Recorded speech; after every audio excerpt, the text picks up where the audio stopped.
10's coverage of the Spring Racing Carnival is proudly brought to you by the following sponsors.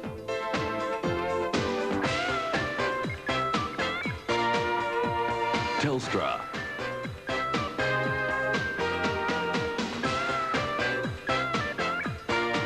Club Kino. And Pizza Hut. All the ingredients for a great time.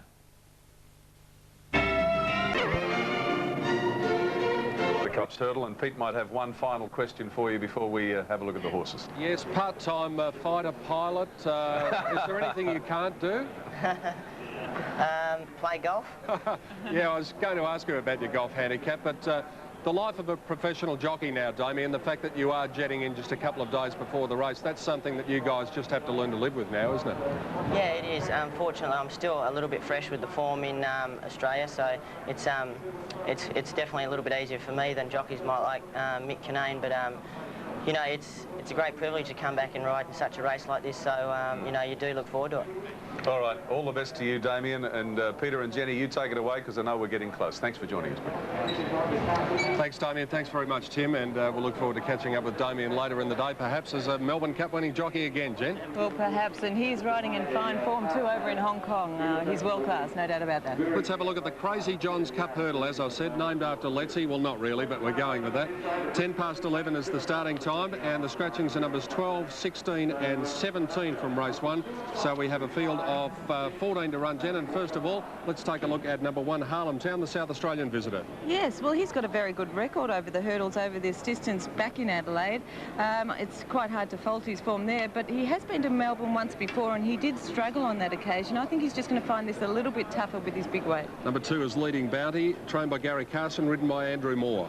He's had 2 wins here at Flemington. I think this horse is going to be quite hard to beat in this race. Had the perfect run at Werribee, and I thought he went to the strong very well on that occasion. He does look like one of the major chances. Eric Musgrave always has one in the Cup Hurdle, and this year it's number 4, Big Baron, to be ridden by Brian Constable. Well, he couldn't get close in the Moonee Valley Cup, but it was the Moonee Valley Cup. Here we are in a hurdle. He's a 9-year-old now, and he is a horse that can definitely go well in this race. 5, Tembo Tembia, to be ridden by Mick Patton. Peter Hayes is the trainer, and this one has shown very much a promising start over the hurdles. Yes, had the 2 runs over the 3,200 metres over hurdles and won them both at Moonee Valley.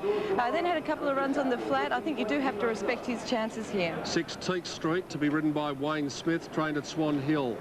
Well, he just held his ground, really, at Kyneton, and I think that he's probably there with some sort of chance. He's a leader, so if he's out in front, gets it his own way, he's probably there. Last start South Australian winner, 8, Veritable Lad, Paul Worthington. Well, he won his last 3 over the hurdles, this fellow. It's a little bit tougher here today. Certainly his acid test, but the way he's been racing, it's hard to knock his ball. 9, Someplace Else, Ricky Donnelly, the rider. Over in New Zealand, this fellow, interesting runner, obviously brought him over for this particular race. I think you've probably definitely watch the betting on this fellow. If there is a market move for him, well, he's there with a good chance. And finally, another one of Peter Hayes' 10, Foci, on Craig Durden, the rider. Well, he's well weighted here, and he's certainly fitter for a couple of runs as well. Nicely with the 62.5 and Craig Durden to ride. He's not the roughest by any means. He's a chance. Briefly, Jen, your selections? Well, I'm going with number 2 here, Leading Bounty. I think he can win from 6, Teak Street, and 4, Big Baron. And Tembo Tembia, number 5 for me, as they go to the stalls for the first on Cup Day. The Crazy John's Cup Hurdle. We'll take a break and be back with you very shortly as the atmosphere builds here at Flemington.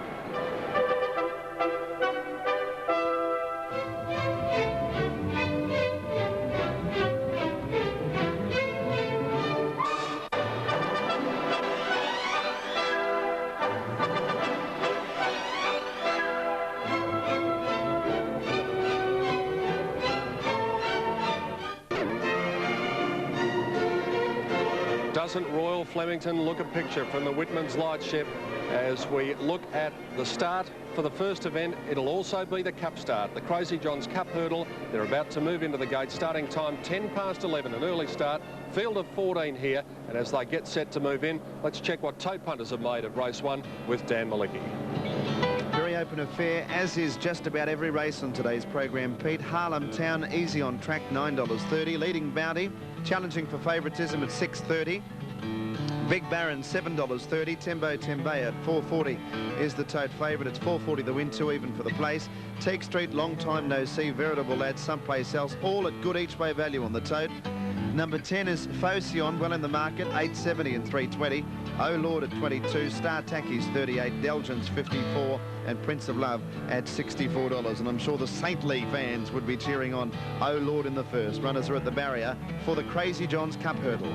And just before they move into the gates, let's go down to the betting ring and check out the situation with Tim Gossage. And Goss, I believe there's been a bit of a move for Eric Musgraves here, Big Baron. Absolutely, Peter. They are jumping out of trees to get on Big Baron. It has shortened 5 points from double figures into almost sharing favouritism with Leading Bounty and Tembo Tembea. And on the tote, Prince of Love, $65. You can get about a third that in the ring. It's a quiet tip here as well. And just before you go, Tim, Senator, the best backed on course this morning in the Melbourne Cup. Absolutely, Peter. Yes, once again, big money for Senator, also for the Bandit. But Oscar Schindler is still the standout favourite, but some enormous money on Senator. Okay, warning siren has sounded here at Flemington. We're just about to get the details of what is happening here. Before the first event, they're about to move into the gates. Greg Miles, the course commentator, will bring us up to date on what has happened here and whether or not it's a late scratching here in the first or whether it's a late scratching for later in the program. We're about to find out. There's Big Baron in the pink and blue colours on the left of your screen. It is a late scratching in race 1. Number 1, Harlem Town, is out at 11:08. Stewards acting on veterinary advice. So a late scratching in the first. Number 1, Harlem Town, out at 11:08, reducing the field to 13. And that is the announcement prior to the running of the first event. Well, I'm happy to say that once again, courtesy of Sport 927, our good mate and dual Melbourne Cup winning jockey Roy Higgins has joined us in the mounting yard. Roy, Melbourne Cup day, the sun's shining. What's going on? What else do we want? There's one thing I never had to achieve was try to win a cup hurdle, Pete. What a beautiful day. This is a big crowd. In the first here, I like the 2, Leading Bounty. Good jumper, this guy. He's had the 2 runs from a spell. He looked excellent going through the yard. Real spring in his step. Number 5, Tembo Tembea, one from the Hayes camp. I have a very big opinion of this. Looks excellent. The 9, Someplace Else, and 4, Big Baron would be the other 2 to take into account. I marked them 2, 5, 9, and 4 for the cup hurdle. And you'll be joining us throughout the day, Roy? Throughout the day on behalf of Sport 927, Pete. Good on you. Look forward to it. Roy Higgins, who won the Melbourne Cup on light fingers in 1965 and red-handed in 1967. There's the scene as they move up. As Roy said, he hasn't had to ride in the cup hurdle. Needs a bit of courage to do that. 3,200 metres, as I said, from the Melbourne Cup start, repeating the late scratching. Number 1, Harlem Town. So it's 1, 12, 16, 17 out. A field of 13. They're being loaded up into the gates for the first time this afternoon for his call of the race. Actually, still this morning, of course, isn't it, Daniel? An early one. Indeed it is. Very long day. Thank you very much, Peter. Good luck today yourself. And we're just about ready for the first. Gary, your tip for the race? Oh, look, I like to look at number 5, Tembo Tembea. He looked magnificent. Big Baron and Someplace Else. Set to go for the Crazy John's Cup Hurdle. The light is on and they're racing on the first event on Cup Day 1996. Leading Bounty, one of the first to jump away with Someplace Else, and Phocion is going forward. Also, Delgence was up there from Oh Lord as they draw to the first of 13, and they're all over it safely. Just in behind them was Prince of Love, Big Baron, Veritable Lad wide with Rajanur, and then came Star Tackies as they get over the next one, and Long Time No See will settle down towards the tail. Delgence is starting to drift back in the field. Teague Street running up into second placing as they come onto the course proper, and they're still in the first lap, and the leader is the New Zealander Someplace Else. He leads by about 1.25 lengths. Teague Street trying to get up on his inside to second. Tembo Tembea third, and then Prince of Love on the inside of Phocion. 3 wide Oh Lord and Rajanur 4 wide. Then came Veritable Lad. Star Tackies around it. Prince of Love nearly fell there. He clipped the top of the hurdle, didn't lose a lot of ground. He's running about 7th on the inside. Leading Bounty getting back a little bit now, followed by Big Baron. Then came Long Time No See as they jump the next, and 3 lengths away Delgence. They've got 1 lap left to go, and the leader is Someplace Else. He's out by 2 lengths now to Teague Street. A half away Tembo Tembea third, and out 3 wide was Oh Lord, having difficulty trying to get closer than that to the rail. Then Prince of Love on the inside of Phocion. 3 wide Star Tackies, 1.25 lengths Leading Bounty. Out wide was Rajanur, in the centre was Veritable Lad, and then Long Time No See, Big Baron, and Delgence last on the inside. About 1,900 metres to go. Someplace Else got over that one in front, about 2 lengths. Oh Lord getting 1 off the rails now to second, and Teague Street third. Phocion running 4th. 5th the inside was Tembo Tembea. 1.25 lengths then to Star Tackies. Leading Bounty in the centre, and on the inside, Prince of Love, about a length and a quarter then to Rajanur. Oh, Teague Street all but come down. It buckled after the jump. It may have broken down. In fact, it crashed in a Veritable Lad. So it's been put out of the race, Veritable Lad. Teague Street broke down, and Veritable Lad has been inconvenienced so severely it won't compete any further. And the field's starting to spread out. Someplace else at the 1400, let a length and a quarter. Oh Lord second, 3 lengths away, Focion. A length and a half to its stablemate, Tembo Tembea. 1 1/4 Star Tackies, a length and a half then to Leading Bounty. About 2 lengths to Prince of Love, 4 lengths to Long Time No Seed, Big Baron, and then Rajanur, and about 6 lengths away, Del Gents. Going to the back, 1100 metres to go. Oh Lord going up to tackle someplace else. A length away, Focion. A length and a half to Tembo Tembea, ridden along to 4th. 1 1/2 to Leading Bounty, and then Star Tackies. 2 1/2 lengths away, Prince of Love. A further 2 lengths to Big Baron. Long Time No See as they get over the next one. Oh, Big Baron crashed heavily there. Big Baron's out of the race. Rajanur's a mile back, and so is Del Gents. Running up to the home turn, they've collared someplace else. 700 to go, and hitting the lead, Focion. Drew a length clear. Big Baron running into second spot, Tembo Tembea. Big Baron fell at the previous. Also out of business, Teague Street and Veritable Lad. Rounding the turn, 500 to go. It's Focion and Tembo Tembea. A length and a half, Leading Bounty still running on. Then Oh Lord, and they're a long way in front of Long Time No See. Coming down to jump the second last hurdle. 350 to go, and Tembo Tembea hit the lead. He drew a length and a half in front of Focion, then Leading Bounty. About 5 lengths to Oh Lord. 1 to get over though. Tembo Tembea for Mick Patton. Jumped the last clear. He wanted to screw over it, but he's 4 in front. Leading Bounty, Focion battling out the minors. But it's Tembo Tembea in the very famous Robert Sangster colours. Colours that have been carried to victory in a Melbourne Cup by Belldale Ball. And down to the line, Tembo Tembea wins at 4 lengths. Tembo Tembea beat Leading Bounty. 3rd in Focion, a long break to Oh Lord, then Long Time No See, Star Tackies. Further back then a Prince of Love and Del Gents from Rajanur. And we lost a few along the way. Someplace else has run a distant last. Teague Street got into bad trouble along the back after buckling at a hurdle. It put Veritable Lad out of business. And Big Baron has pulled up sore after his fall and did not complete the course. Well, Dan, Tembo Tembea, I said before the race, I remarked to you as they were going out about the ribs showing on that horse. He looked magnificent, and another beautiful ride by Mick Patton. He seems to come up and win this Cup hurdle year after year, and he's a great rider. But, you know, there was a good pace on. The New Zealander certainly had pace, but here they come up towards the last fence. Tembo Tembea on the fence leading. Focion just starting to drop off, and Leading Bounty still running on. But all the honours with Mick Patton. Tembo Tembea, he's just gone right away. Great jump jockey, Dan. Oh, he certainly is. He had the pick of a couple of mounts in today's race, and he's won this race before, and he's won comfortably. Tembo Tembea's jumps record is intact, 3 out of 3, which is an excellent record, and he's obviously a jumper of the future, although he's going to go up in weights. Here's the fall. Look at Teague Street, the 3rd horse.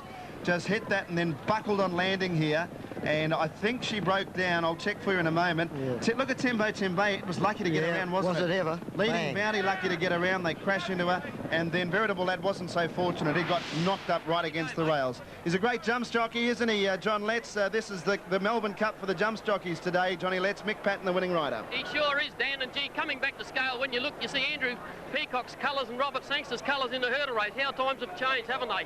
But Mick, getting back to Tembo Tembea, always confident in the run? Always, yeah, always. He's jumped well and always travelling. I give him a bit of a dig up on the turn and accelerate away from him, no worries. He put it beyond doubt pretty quick, didn't he? When he went up beside Focion, he did, yeah. And you've only had one ride on him before, Mick, before today, and one on him? Yeah, I schooled him at Werribee and he went real good one day. Then we took him to Valley and he won easy. Bit lucky to miss the fall? I just missed Teague Street, yeah. Smithy just done it in front. I just got up his inside. Yeah, good luck, Mick, and we won't see any more of the carnival, but congratulations today, Saturday. Right, Mick, good luck. Yeah, good on you, Johnny Letts and Mick Patton. He certainly is one of the finest, if not the most outstanding jumps jockey that we have. There's the winning owner. That is Mr. Robert Sangster. That is Peter Hayes. Robert is a Melbourne Cup winning owner. Those colours are very famous. You're probably more akin to seeing them, Pete, go around in the Melbourne Cup than the Cup hurdle, but to have a runner, let alone a winner on Melbourne Cup Day, would be a big thrill even for Robert. Yes, those colours went around in the Melbourne Cup of 1980 when Belldale Bull won the Melbourne Cup, and congratulations to you both. right, gentlemen. First of all, Pete, I might start with you. Bit of an anxious moment over the back there. He nearly got tied up in that fall. Yes, he seemed to step his way around it pretty well, but that was, I thought, that was the only anxious moment in the race. He's a very strong stayer, and I thought coming to the turn, he was always going to win. Mr. Sangster, Dan Malicki just mentioned that we are used to seeing those colours going around in the Cup rather than the Cup hurdle, but any win on Cup Day is a thrill, I suppose. It's terrific. It's the only hurdler I've got in England, Ireland or Australia, so it was great to win. Congratulations to Peter on that. Can I just ask you to look forward to later in the day in Court of Honour? Well, I think he's value bet. I mean, he's 33 to 1. I wouldn't say he's as good as Oscar Schindler, but Oscar Schindler's now 4 to 1 and he's 33 to 1. I mean, he's the value in the race, really. There's not much between them, but they're level weights.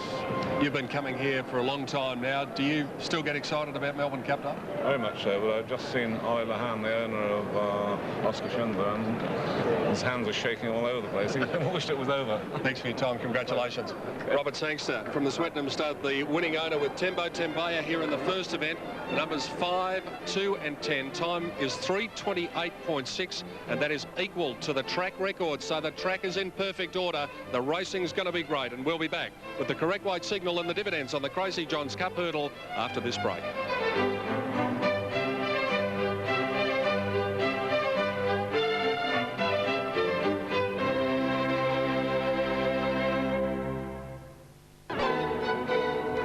Welcome back to Cup Day. I tell you what, it's a tough business, this hurdles racing. There's Big Baron hitting the deck, and the jock seemed to get away okay.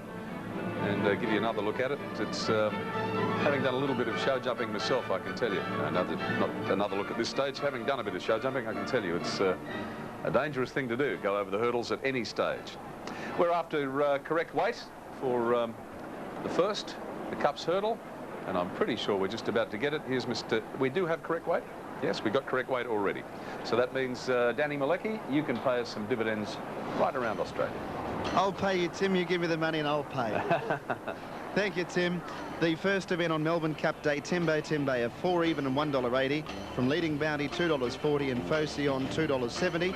Quinella, $9.50, and the trifecta, $103 even. All up, it was a pretty popular start. Those first and second horses started equal favourites on track. The margins were 6 lengths, a length and a quarter. An equal track record, as Peter pointed out, 3:28.6. Fourth in was horse 11, Oh Lord, and fifth was number 7, Long Time No See.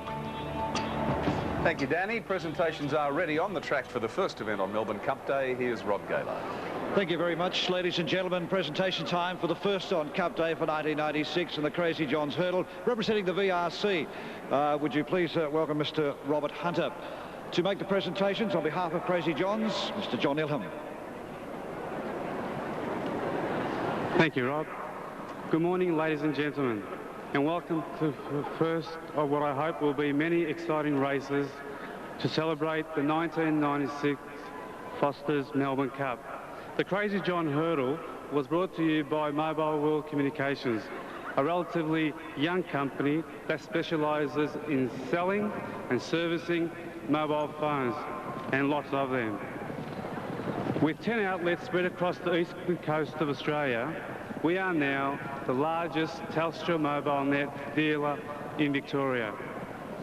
And as such, we too enjoy the taste of winning. There's a lot to be said for being the best, and just as we strive to remain the best in our industry, so too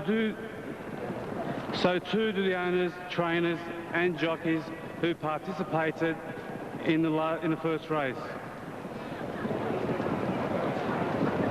But as we all know, there can only ever be one winner. And that note, it is with great pleasure that I introduce the winning owner, Mr. Robert Sangster. Better not drop that. Yes, and as those presentations are going on, Melbourne Cup Day 1996, there's Santas here and leprechauns and funny hats and lakes of champagne and people like that. We'll take a break. Back with you very soon.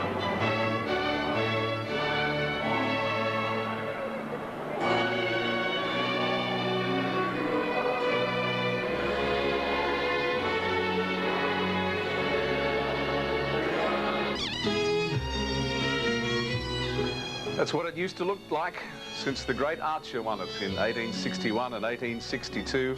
Flemington has always been a tradition and a marvellous place to be on Cup Day, the first Tuesday of November. It's getting sunnier and brighter as we speak. The VRC would love 100,000 people to be here today, and judging by the crowd out there now, they'll go pretty close to that. If you're thinking about coming down and you're in Melbourne, please do that. The Anderson Consulting is the next 1,000-metre race for a whole bunch of 2-year-old first starters, which Peter Donegan can always be very interesting in itself. It will be, and we'll be keeping an eye on the horses as they come into the mounting yard, Tim, and also Tim Gossage in the betting ring. Just a bit of housekeeping before we go.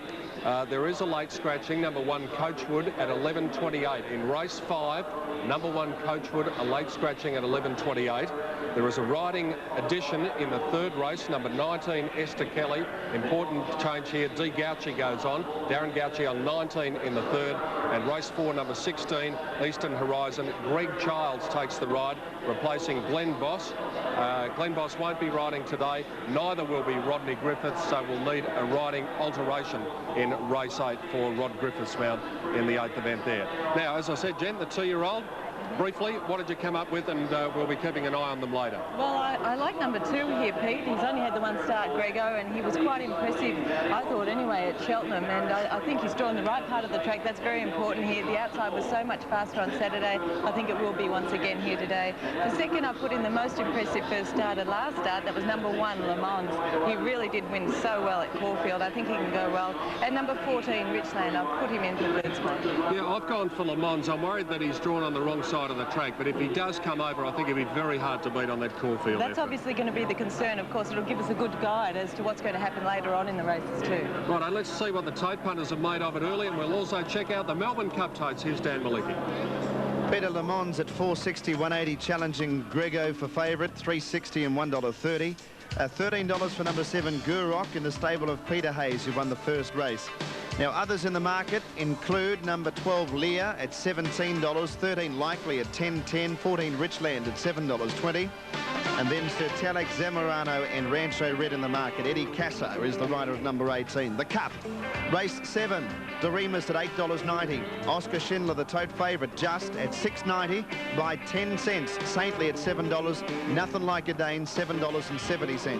Estradad, $14.80. Senator at $9.80. 15 Arctic Scent, the Caulfield Cup winner, $14.90. And then we're down to the Bandette, $17.20. Tesentico at $112 is the rank outsider in the Melbourne Cup. And the 2 omissions are Crying Game and Magnet Bay, Pete.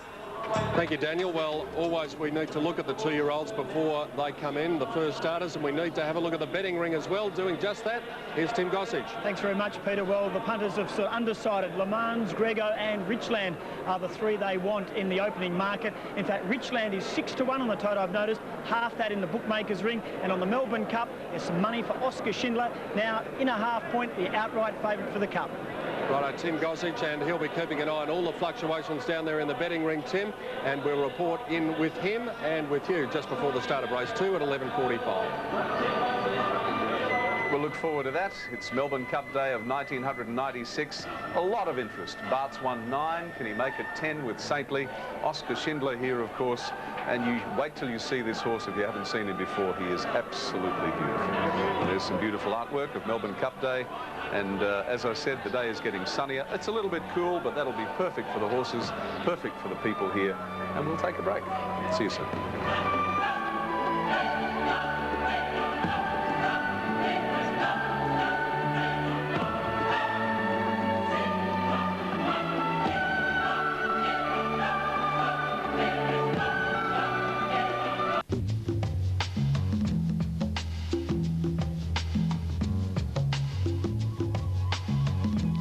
Welcome back to Flemington on Cup Day. Peter Donegan. Now I know what it's like. You see, you always tell me when you're in the mounting yard, it's like being in a goldfish bowl. I've just come out here near the members. There is going to be a huge crowd here today, 100,000 for sure. Well, I hope you're right, Tim, and I think many of them are already here, but being so early, of course, they're still flocking into the course, and many of them around the mounting yard here, Jen, to have a look at these babies in race 2, the Anderson Consulting Stakes. We're going to start off with Le Mans, this horse that was so impressive at Caulfield. I don't think I've ever seen a 2-year-old finish off the last 50 metres of its race like this. Well, it was quite incredible the way he finished it off too, Pete, and I wonder whether or not that form's going to hold up, but you couldn't have helped being so impressed by him at his first start. He's drawn the inside, so that's the only concern with this fella, but he has got ability. He looks terrific in the mounting yard as well. What about Grego, number 2? Stephen King is the rider here, and this has had one start for a 100% record. Yes, I was quite impressed by his win at Cheltenham. He was up near the firing line, sat second most of the way, and he was just too good for his opposition there. He's drawn on the right side of the track, barrier 19. Interesting colour, isn't he? Is speckled grey. Yes, he is. Probably a bit of a roan as well, but I think he's walking around there quite mature, and I think he's a very good chance. Now, number 4 is China Express. Here we go into the first starters. John Maher, the trainer, and Brett Preble, the rider. What did you make of his appearance? Well, his appearance, he actually looks quite okay. His mother did win a 5-furlong race as a 2-year-old, so I would think that this horse is probably bred to go early as well. Cost 30 million at the Magic Million sales, so 30 million? 30 million. 30,000, I should say, at the Magic Million sales, and I'd say that he's probably there with a place chance. OK, Peter Hayes is the trainer of number 7, Gurok, another first starter. Brent Thompson, the rider, so the old firm's back together. Well, a very good mother here in Always Summer. She was a group winner in New Zealand. She also ran third in the Craigley and the Liston Stakes. Did cost 32,000 at Melbourne, so probably a place chance. John Maher has another one here, number 8, Great Grades, to be ridden by Fabian Alessi. I like the look of him. Yes, quite a nice type here in the mounting yard. Bred to go well and on his home track as well with Johnny Marr training here.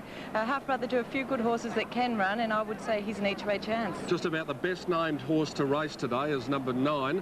Trained by Robert Spurton, ridden by Michael Canaan. This horse is by Jugar out of Baby Talk. So what do they call it? Jugaga. Yes, it's well named, that's for sure. And there's a few celebrities who own this horse as well, in Scotty Wine and Steve Wallace from Footscray Football Club. They're here today. And of course, Michael Canaan's having his first ride on this horse. And I think that's an interesting move because he's riding a 2-year-old having its first start. The Hawke Stable normally comes up with some smart ones. They've got Le Mans and they've got another one in Likely, number 13, Grant Cooksley. Well, the mother of Spirit of Emily did run a place in the Swettenham Stakes. She was quite smart. I think you've got to watch the betting on that, and Tim will be able to inform us from the betting ring. And finally, 14, Richland. Tommy Hughes Jr. trains and Patrick Payne rides. Well, Umatilla and Maritima, both of these horses did go very well fresh, and the whole family goes well fresh. I'd have a lot of respect for this horse, and he's trained here at Flemington, so I'd expect him to go well. Tips, Jen? Well, summing up, Pete, I do like number 2, Grego, from number 1, Le Mans, and number 14, Richland. I like Le Mans, but I think he's drawn on the wrong side of the track. There is the map for race 2, 1,000 metres down the straight. As we mentioned, Saturday was so much quicker. It was probably 6 or 8 lengths quicker, and there are the tips. Grego from Jenny Chapman, Le Mans from myself, Likely from John Letson, Grego from Richard Friedman here in race number 2. And we wish the Footscray boys the best with their horse in Jugaga here in race number 2. And we'd wish them a lot better if they'd stop coming over and heckling us before the start of the second race. OK, you've had the selections, you've had the map, you've had the tips. Let's go to a break and you'll have race 2 in just a moment.